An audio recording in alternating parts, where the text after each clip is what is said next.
बोल जयकारा बोल मेरे श्री गुरु महाराज की जय। श्री अमर ज्योति दर्शन ग्रंथ श्री आनंदपुर उच्च सिद्धांत। नव वर्ष के उपलक्ष्य में जब श्री दर्शन करने आए हुए एक भक्त जी ने श्री चरणों में विनय की कि भगवान हमारा परिवार लंदन में रहता है। जब हम उन्हें फोन द्वारा आपकी लीला श्री प्रवचन सुनाते हैं तो वे आत्मा आनंद के अमृत का रसपान करते हुए विनय करते हैं, ऐ श्री आनंदपुर वासी अंतर्यामी हृदय सम्राट, हमारे हृदय की पुकार को कब सुनोगे। हमारी आत्मा भी श्री दर्शन की आतुरता से प्रतीक्षा कर रही है। परीक्षा मत लो, प्रतीक्षा समाप्त करो। विनय करते हुए वह और सब पास खड़े हुए प्रेमी भावुक हो गए। आपने फरमाया, भक्त जी, जितनी व्याकुलता और आत्मिक प्यास उनकी बढ़ी हुई है, उससे कहीं अधिक हमें अपनी रूहों से मिलने के लिए बेकरारी है। अब इंतजार की घड़ियां शीघ्र समाप्त होंगी। हम तो उन्हें कितनी बार झलक दिखाते हैं। उनकी आंतरिक मांग साक्षात श्री दर्शन की भी पूरी हो जाएगी। सबने एक स्वर में कहा, हैप्पी न्यू ईयर। आपने भी श्री मुख से फरमाया, गॉड इज एवरीवेयर। इतना स्नेह, इतनी समीपता पाकर प्रेमी गदगद मुक्त कंठ से गुरु गुणगान करने लगे। दिव्य शक्ति नर रूप में सतगुरु मृत्युलोक में आए हैं। अथक परिश्रम से जीवों को लक्ष्य पथ दर्शाते हैं। प्रेमी प्रीतम का खेल निराला लीला कर दिखलाते हैं। स्वयं ढूंढ कर रूहों को अपने संग मिलाते हैं। प्रत्येक गुरुमुख प्रेमी और जिज्ञासु जिसने भी पूर्ण श्रद्धा विश्वास से भक्ति पथ को अपना लिया, गुरु आज्ञा को सर्वोपर मान लिया एवं प्रभु प्राप्ति के मग पर स्वयं को मिटा दिया, उसने सद्गुरु की संपूर्ण कृपा को पा लिया। सद्गुरु सेवक के जन्म जन्मों तक साथी बन जाते हैं और उस सेवक को एक रूपता की स्थिति तक पहुंचा देते हैं। अटूट संबंध। इतिहास के पृष्ठों में ऐसे अनेक प्रमाण हैं। यह प्रमाण वास्तविक साकार रूप में संत महापुरुष प्रगटाते हैं। ऐसा ही एक प्रेमी प्रीतम का खेल निराला श्री आनंदपुर दरबार में शरणागत महात्मा शब्द प्रेमानंद जी का है। सन 1947 ईस्वी में देश विभाजन हुआ। पाकिस्तान से आए हुए सब लोगों के पास सुख सुविधा के सामान शून्य के बराबर थे। श्री आनंदपुर सत्संग आश्रम के शरणागत कर्मनिष्ठ एवं अदम्य साहस के प्रतीक थे। काशीपुर में बाई शब्द दर्शनानंद जी कच्ची मिट्टी वाली भूमि पर सत्संग आश्रम बनाकर सेवा कार्य कर रही थी। पड़ोस में प्रेमी महात्मा जी का घर था। अभी इनका जन्म नहीं हुआ था। खुले आंगन में जब बाई जी सत्संग करती तो उनके परिवार को अच्छा न लगता, क्योंकि भक्ति के संस्कार अभी जागृत नहीं थे। वे इस कार्य में बाधा डालते। श्री सद्गुरु जी महाराज श्री तृतीय पातशाही जी ने काशीपुर में कृपा फरमाई। यह परिवार छत पर चढ़कर देखने लगा कि आज यहाँ पर कौन से भरे महाराज आए हैं। खुले आंगन में प्रवेश करते ही श्री प्रभु जी ने ऊपर की ओर निहारा। पुण्य आशीर्वाद देते हुए श्री मुख से फरमाया, यह परिवार आपके आश्रम का प्रमुख सेवादार बनेगा। इन्हीं के घर में एक भक्ति की मूर्ति भक्त का जन्म होगा। वह प्रेमी श्री आनंदपुर की गौरव गरिमा एवं भक्ति की शान मान बढ़ाने में महान होगा।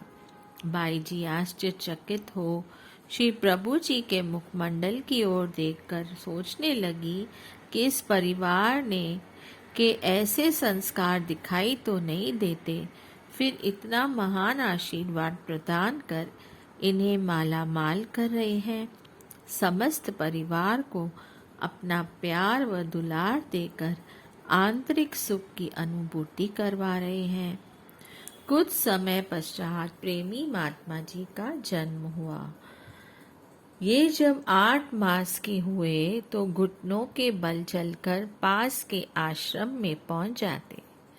जब माता जी लेने जाती तो ये वहां से न जाने के लिए मचलने लगते। पाई जी की गोद में चढ़ जाते या श्री तृतीय पातशाही जी महाराज जी के सिंहासन के पास चले जाते। श्री सद्गुरुदेव जी महाराज जी की महिमा का गुणगान सुनते हुए उनके माता पिता के मन में श्री दर्शन करने की उत्कंठा उत्पन्न हुई। बाई जी के साथ श्री आनंदपुर में जब श्री चरणों में पहुंचे तो श्री प्रभु जी ने फरमाया, आ गया है प्रेमी। माता पिता के विनय की कि प्रभु यह आपका है, और ऐसा कहकर इन्हें श्री चरणों में रख दिया। श्री वचन हुए कि इसकी सेवा करके इसे कुछ बड़ा कर दो। यह हमारे दरबार में बड़ा काम करेगा। यह हमारा ही है, हमने दिया है। आप सबको भक्ति के लक्ष्य की ओर बढ़ाएगा। सारा परिवार प्रेमी बनकर आश्रम की तन मन धन से सेवा करने लगा। सन 1970 ईस्वी में भक्त प्रेमी जी महात्मा शब्द प्रेमानंद जी परिवार के साथ श्री दर्शन के लिए श्री आनंदपुर आए। श्री सद्गुरुदेव जी महाराज श्री पंचम पातशाही जी ने अपने कर्तव्यनिष्ठ परम देव प्रिय भक्त को पहचान लिया। इनकी आयु अभी 11 वर्ष की ही थी, परंतु प्रभु चरणों के प्रेम पाश में रहने के लिए आतुर थे। अतः श्री सद्गुरुदेव जी महाराज जी के चरणों में विनय की कि मुझे शरणागत प्रदान करें। परिवार की ओर दृष्टि डालते हुए महाप्रभु जी ने पूछा, ये सब कौन है? इन्होंने विनय की, माता पिता व संबंधी। श्री वचन हुए, इन सब में सबसे ज्यादा तुम्हें कौन प्रेम करता है? विनय की, प्रभु आप। श्री प्रभु जी ने पुनः फरमाया, हमारा प्रेम पाना है तो इन सब का मोह त्यागना पड़ेगा। परबद इन्होंने विनय की, आप ही मेरे सर्वस्व हो। पूर्व संस्कार सम्मुख श्री गुरु कृपा का भंडार एवं प्रेमी प्रीतम का आद जुगात का नाता शीघ्र ही एक बंधन में बंध गया। श्री परम पंचम पातशाही जी महाराज जी ने अपने पास श्री चरणों की सेवा में अंदर लगा दिया। महाप्रभु जी ने सन 1990 ईस्वी बसंत पंचमी के शुभ दिन श्री प्रयागधाम में इन्हें अपनी मौत से साधु वेश प्रदान किया और शुभ नाम महात्मा शब्द प्रेमानंद जी रखा। साधु वेश प्रदान करते समय श्री गुरुमा जी को प्रसन्नता और हर्ष तो होता ही है, परंतु इस समय तो मानो अनूठी कृपा का सागर झलक रहा था। त्रिकालदर्शी महापुरुष ही अगम नियम के ज्ञाता पुरातन संस्कारी रूहों को पहचानते हैं, जन्मों जन्मों तक रूहानी संबंध निभाते हैं और ऐसा संयोग बनाते हैं। यही है उनका विरध। जीव अपनी बल बुद्धि से इसे नहीं समझ सकता। श्री परमहंस अवतार श्री तृतीय पातशाही जी के समय में अन्य परिवारों के साथ एक परिवार शरणागत हुआ। उनमें भक्त रमेश भगत जी अभी पाठशाला में पढ़ते थे। इन्हें श्री स्वामी श्री पंचम पातशाही जी, जो उस समय साधु वेश में थे, उनकी सेवा में लगाया गया। श्री सद्गुरुदेव जी महाराज जी, श्री पंचम पातशाही जी ने गुरु गति पर आसीन होने के पश्चात भी श्री गुरु कृपा और समीपता के अधिकारी बने रहे। समय के साथ साथ इन्हें वर्कशॉप इत्यादि की ड्यूटी भी देते गए और साथ में अपनी कार चलाने की सेवा भी बख्श दी। असीम कृपा एवं प्रसन्नता बरसाते हुए अपनी श्री मौत से सन 1982 में महाप्रभु जी ने इन्हें साधु वेश प्रदान किया और शुभ नाम महात्मा नित्य योगानंद जी रखा। उस दिन महाप्रभु जी ने 52 अधिकारी गुरुमुखों को साधु वेश प्रदान किया। इस स्वर्ण अवसर पर गुरुमुखों के हृदयों में उल्लास छलक रहा था। महाप्रभु जी स्वयं भी अमरलोक की दिव्य मौज को पूरा होते देख हर्ष विभोर हो मनोहर लीला करते हुए भोग प्रसाद लुटाने लगे। यही है आदि जुगादि से प्रेमियों के अलग अलग प्रेम एवं प्रभु के साथ प्रेममयी संबंध। श्री सद्गुरुदेव महाराज जी को श्री चरणों की समीपता देकर अन्य कितनी ही सेवाएं सौंपी। आपने श्री गुरु आज्ञा का पालन करना ही श्री सद्गुरुदेव महाराज जी ने महात्मा जी को श्री चरणों की समीपता देकर अन्य कितनी ही सेवाएं सौंपी। आपने श्री गुरु आज्ञा का पालन करना ही जीवन का प्रमुख कर्तव्य एवं अंग बनाया। वर्तमान समय तक महात्मा जी श्री चरणों में रहकर तन प्राण से सेवा कार्य पूर्ण निष्ठा से कर रहे हैं। पारदर्शिता।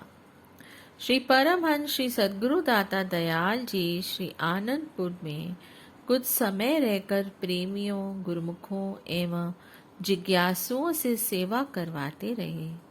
अनुपम लीलाओं से सरसाते तथा परमार्थ कार्य यानी जीव कल्याण हेतु स्वयं सब स्थानों पर जाकर सत्संग लाभ कराते।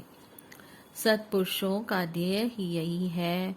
संत पलटू दास जी अपनी वाणी में वर्णन करते हैं। पर स्वार्थ के कारणे संत लिया अवतार, संत लिया अवतार जगत को राह चलावे। भक्ति करे उपदेश ज्ञान दे नाम सुनावे। प्रीत बरावे जगत में धरनी पर डोले। कितनों कहे कठोर बचन वे अमृत बोले। उनको क्या है चाहा सहत है दुख घनेरे। जीव तारण के हेतु मुलुक फिरते ब्योतर तेरा। पलटू सतगुरु पाए के दास पया निर्वार। पर स्वार्थ के कारणे संत लियो अवतार। संत सत्पुरुष जीव कल्याण हेतु संसार में अवतार लेते हैं। जीव कल्याण अर्थात मानव जन्म का लक्ष्य आत्मा को परमात्मा से एकाकार करना है। इसका पथ दर्शाते हैं। भजन, नाम सुमिरन, सेवा के सरल साधन जुटाकर सुरती को शब्द में लय कराने के लिए सतनाम का दान देते हैं। परमात्मा के नाम से लिव लगाने और उससे प्रेम बढ़ाने का पथ दर्शाने के लिए अनेक कष्ट झेलते हुए संसार में विचरण करते हैं। उन्हें परमार्थ की राह पर चलते हुए अपना स्वार्थ लेश मात्र नहीं होता। संत पलटू जी, जिन्हें इस मार्ग को अपनाकर जीव कल्याण का कार्य कर लिया, कहते हैं कि ऐसे महापुरुषों की संगति अत्यंत दुर्लभ है। ऐसे महापुरुषों का संग पाकर पलटू दास ने जीव आत्मा को 84 के बंधनों से आजाद कर दिया है। संत महापुरुष सदैव परमार्थ के लिए ही अवतार धारण करते हैं। आपने श्री आनंदपुर से रोशनपुर जाने का प्रोग्राम बनाया। 20 भक्तों को एक पिकअप में साथ लेकर चल दिया।